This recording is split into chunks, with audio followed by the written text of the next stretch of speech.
What's up everyone, welcome to my channel and welcome to a brand new episode of Around the World Through Food. Through this series, I explore different cuisines from around the globe. I pick out a dish that a particular country is absolutely proud of. I try to recreate that dish with ingredients that are available where I live. A lot of the times I do not find all of the ingredients, but I do my best and I go on Amazon sometimes and I order whatever is available.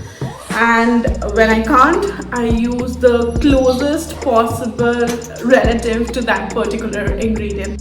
My dog has been barking her guts out. But the show must go on, right? So today I'm traveling to a country that is famous for their entertainment industry, their music, their movies. In fact, I think they have the second largest film industry in the world. So yes, I'm talking about Nigeria and I am going to try and prepare jollof rice with whatever ingredients I could find. Honestly, it was a little hard to pick between jollof rice or egusi soup, but I decided to go with jollof rice because it's easier.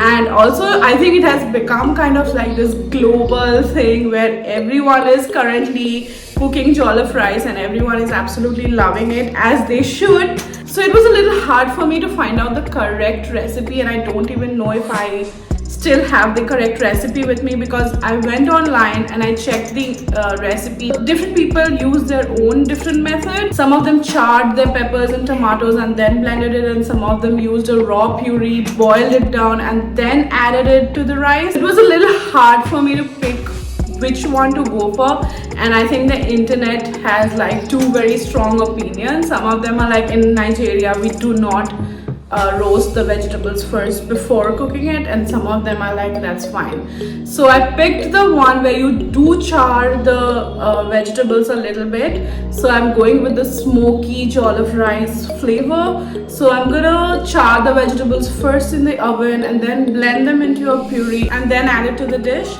So I don't know if I'm doing the correct way, and please forgive me if I make any mistakes. And as usual, a disclaimer before I get on with the video: this is not my cuisine, this is not my culture, so I do not aim to teach this recipe. This is just my way of exploring the cuisine. But before diving into the video, let's talk a little about the history of this dish.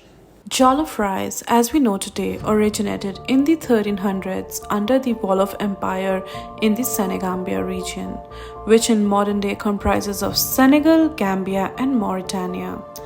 This region had a flourishing rice cultivation. With Portuguese trading ports in the Casamance region came in tomatoes, other spices, and this brilliant concoction of protein with carbs and spices was conceived. It wasn't just delicious, but it also gave people sufficient energy.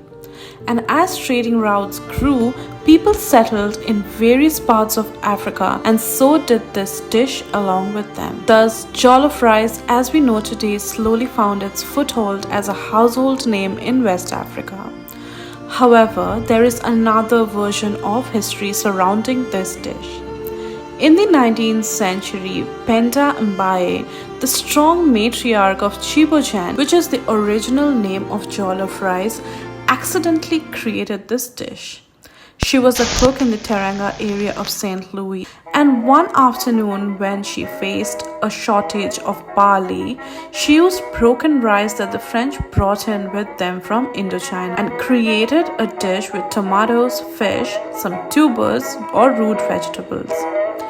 The dish is synonymous today with Senegal's food tradition and enjoys even a UNESCO recognition. However, jollof rice, a close cousin of Chebujen, enjoys another level of fanaticism. While Cameroon, Liberia, Nigeria, Ghana and Senegal all have their own variety and method of preparation of this one-pot rice dish, it is Nigeria and Ghana that regularly indulge in their massive tug-of-war related to this dish. It has in fact created waves on social media with the hashtag Jollof Wars. Now, which country does it better? That's a discussion I would much rather avoid since I'm a novice when it comes to cuisines of both these countries. But I'm here to try the Nigerian variety of Pari Jollof Rice today. And all I care about is enjoying my plate of rice. So I have the vegetables that I need to chop up and set them in the oven. I do not have an open flame here in my studio.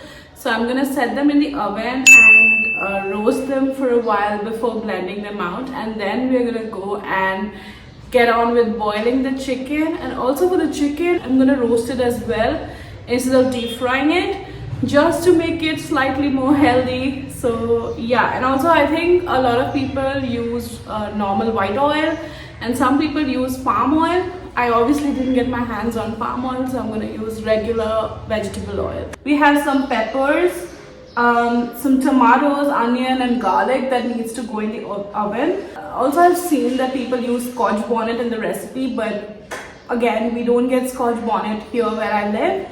So I'm just going to use normal pepper, and then I'm going to add paprika to the rice for the heat.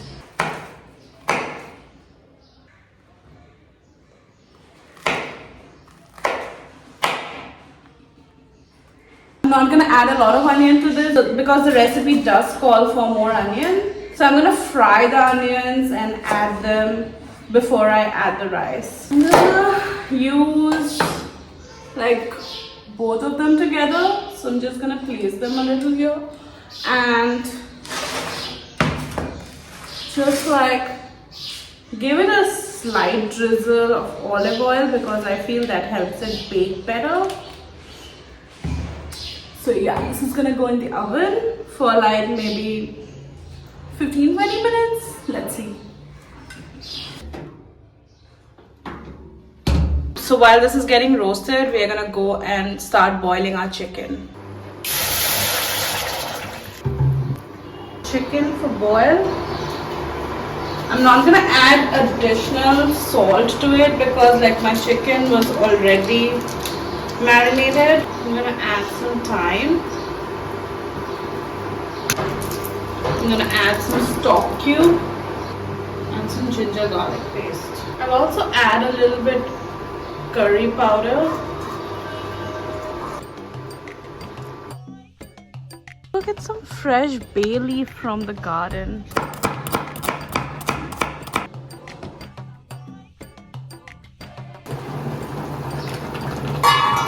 Okay, so now I'm gonna start placing them for the roast, and we're not gonna throw away this water. We'll reserve it and use it as stock for the rice.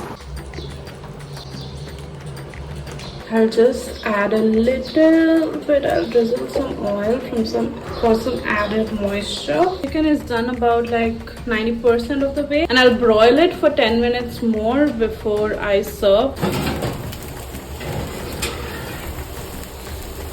Look at that.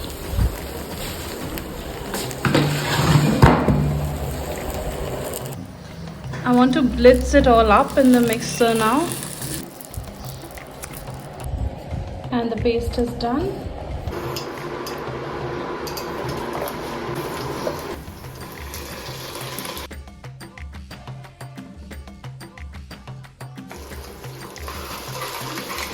It's already giving a nice smoky smell. Now we'll add in a couple of bay leaves.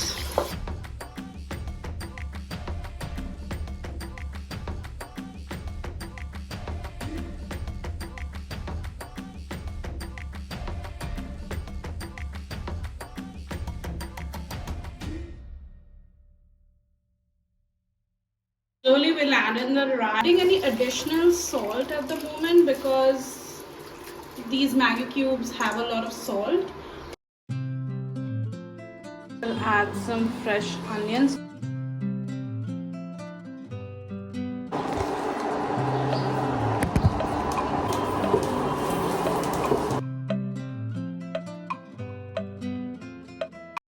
Look at oh my God! Where is that? That looks like an egg roll. Where is that? That's intense.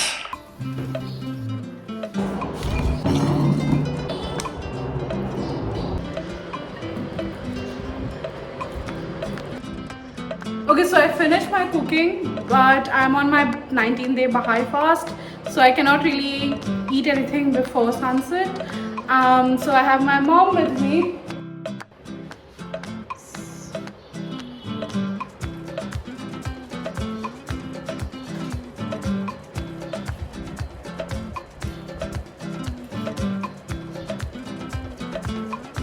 Expert opinion. She's taking her time. I'm thinking, what is going on? It's good. It's good? Is it tasty? Tasty. Which one would you think is better, biryani or jollof rice? I think jollof rice. Jollof rice is better? Wow. That's great. Okay, I'll let you enjoy the food. So, yeah. Thank you. So yeah, that was today's episode of Around the World Through Food. I hope you guys enjoyed this video. If you did, don't forget to smash on the like button, tap on the bell button to be notified each time I post a video, and do subscribe to my channel to stay updated with which country I am traveling to next. Bye! So now that we've enjoyed and tried another dish from another country, we still have $1 million question to answer. Which country makes the best jollof? Let me know your answer in a comment down below.